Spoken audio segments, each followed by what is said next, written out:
Ai, amo, vamos falar de mim.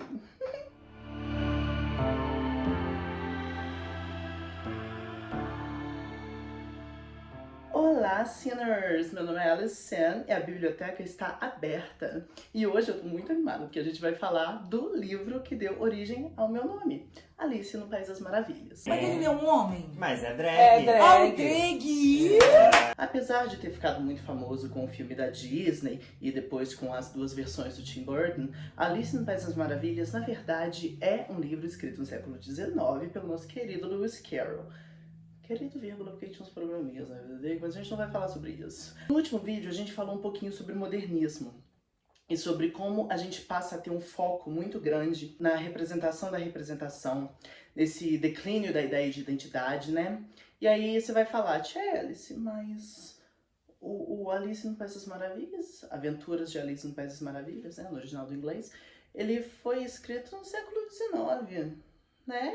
Então ele faz parte do período romântico, assim, faz, tecnicamente, ele é um livro romântico, mas isso é uma discussão que a gente tem dentro da literatura, que esses períodos não são tão exatos, sabe? E, claro, existem traços românticos em Alice no País das Maravilhas, mas eu quis trazer esse livro agora porque ele é muito absurdo. E a gente vai falar um pouco de absurdismo na literatura. As pessoas adoram falar do filme, gostar do filme, explicar o filme, montar peças sobre o filme, e não sabe nem porque que a Rainha de Copas é vermelha.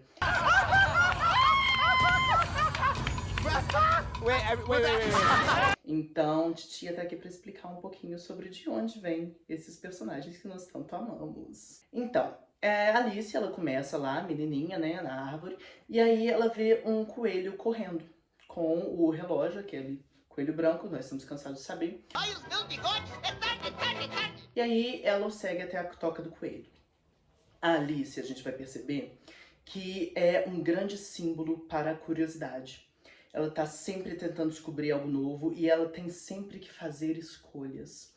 O que não era muito comum na sociedade do século XIX, especialmente para crianças, especialmente para meninas. Então, a gente vai ter uma disrupção de todo esse sistema social. Mas tá, por partes. Aí ela chega lá, e aí ela vai crescer e diminuir, de acordo com ela tomar a bebidinha ou comer o bolinho. E o que acontece nessa mudança? Ela se vê em um primeiro processo de perda de identidade, ou de perda da noção de identidade enquanto algo estável. Porque logo depois ela encontra quem? A lagarta. E a lagarta vai perguntar, quem és tu? E a resposta dela é, nossa, eu já fui tantas pessoas hoje que eu nem sei, amiga. Quem és tu?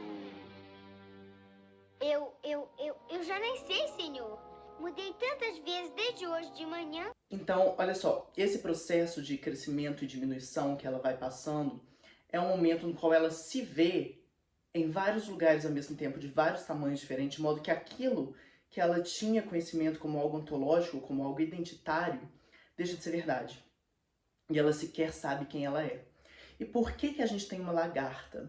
Porque a lagarta é exatamente esse grande símbolo para a metamorfose, né? Porque é a lagarta que vai se tornar uma borboleta. Então, a lagarta vai dar duas opções para Alice em relação aos lados do cogumelo que ela pode seguir. E aí nós temos de novo aquilo que eu tinha comentado sobre Alice fazer escolhas. Ela vai fazer escolhas o tempo inteiro que ela está no País das Maravilhas.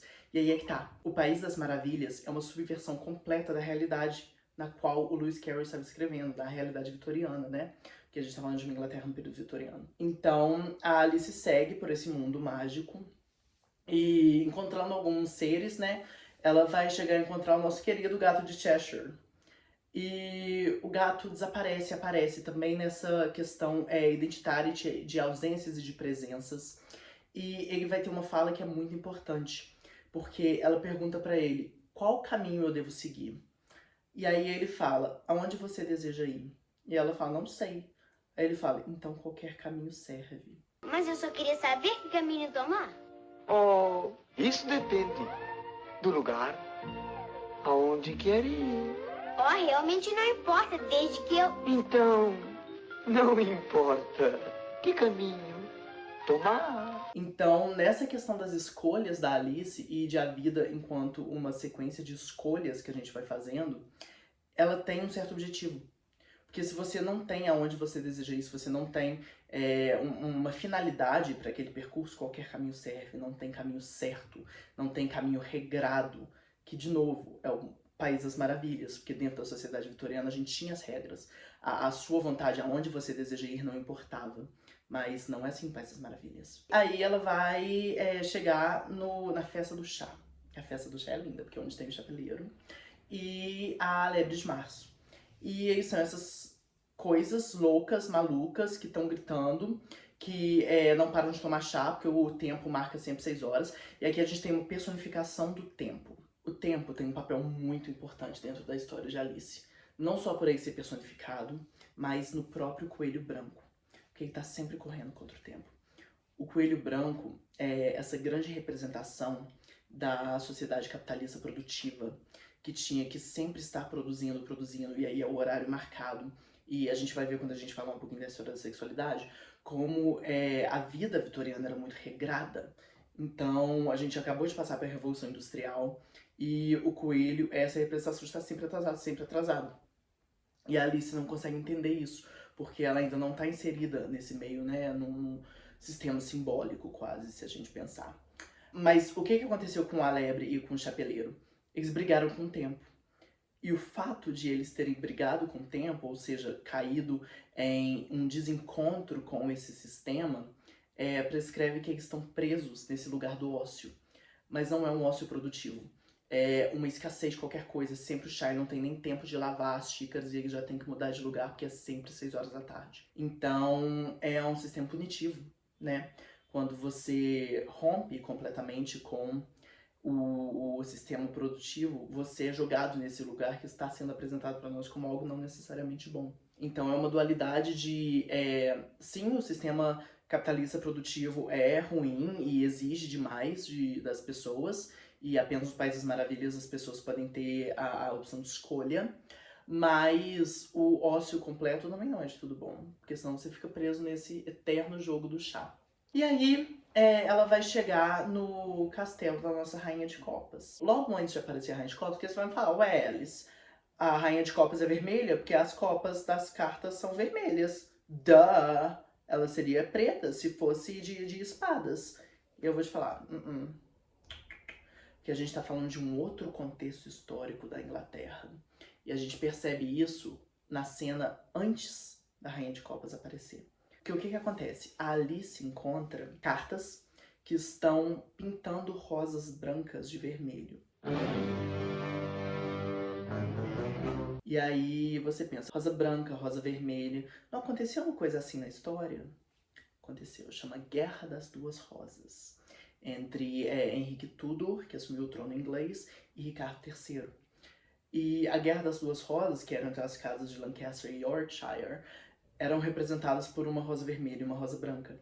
Então, esse pintar das rosas brancas de vermelho está exatamente significando esse momento no qual a Rainha de Copas assume o trono, que é o início do governo dos Tudor, apesar de sim ele ser um rei na história, né, o Henrique Tudor, mas existe uma crítica aí que está relacionada diretamente ao poder monárquico e ao poder centralizado. Porque pensa comigo, eu acabei de falar pra você que é uma crítica à Inglaterra vitoriana, certo?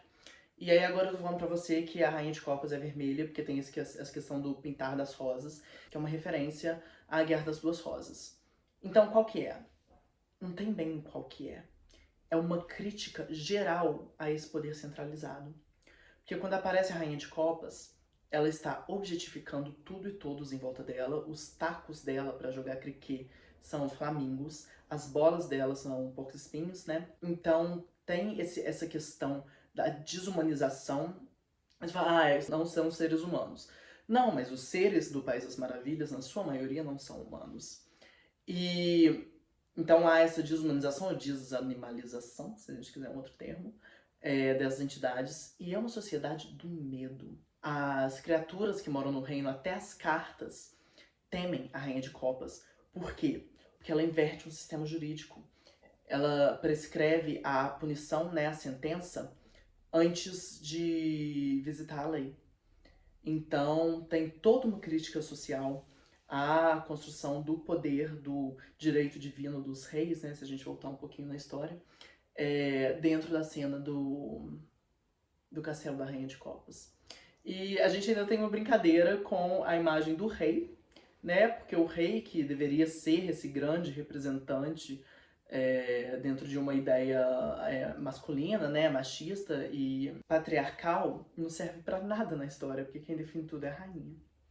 E aí você vai me falar, ai Alice, mas e o Jaguadarte? E o Tweedledee e o Tweedledoo? E a Rainha Branca que eu conheço do filme do Tim Burton, eles não existem? Existem. Porque, na verdade, o Alice no País das Maravilhas do Tim Burton envolve um segundo livro do Lewis Carroll, que chama Alice através do Espelho. E essa imagem do espelho, ela também é muito usada para trazer essa dualidade da realidade. Então, a história da Alice é uma questão identitária de uma menina curiosa que vai encontrar um reino que bate de frente com todas as prescrições da Inglaterra vitoriana. Onde ela pode fazer escolhas, onde ela pode se perceber como uma entidade que muda, que não é uma identidade fixa. E é exatamente por isso que eu levo o nome dela. Porque pra mim é um joguinho identitário, e eu posso prescrever a minha própria identidade, porque a minha identidade é mutável, e criativa, né? E é muito interessante porque a maneira como é escrita Alice no País das Maravilhas é tão complexa, tem tanto foco dentro dessa representação da representação, que eu vi uma história um outro dia de um professor de mestrado em inglês nos Estados Unidos, que de 1º de abril ele levou o poema do Jaguadarte pra uma turma dele analisar. E eles ficaram malucos, que eles ficaram tipo assim, gente, isso aqui não significa nada. E é exatamente a questão do absurdismo. Was brillig and the slithy troves did gyre and gimble in the weep. All the whimsy were the quarrel groves and the mumraths outgrabe. E o absurdismo literário, né, essa construção de palavras, de representação da representação que parece absurda, é um reflexo de uma sociedade absurda. A gente falou disso no modernismo, da representação absurda de uma realidade absurda.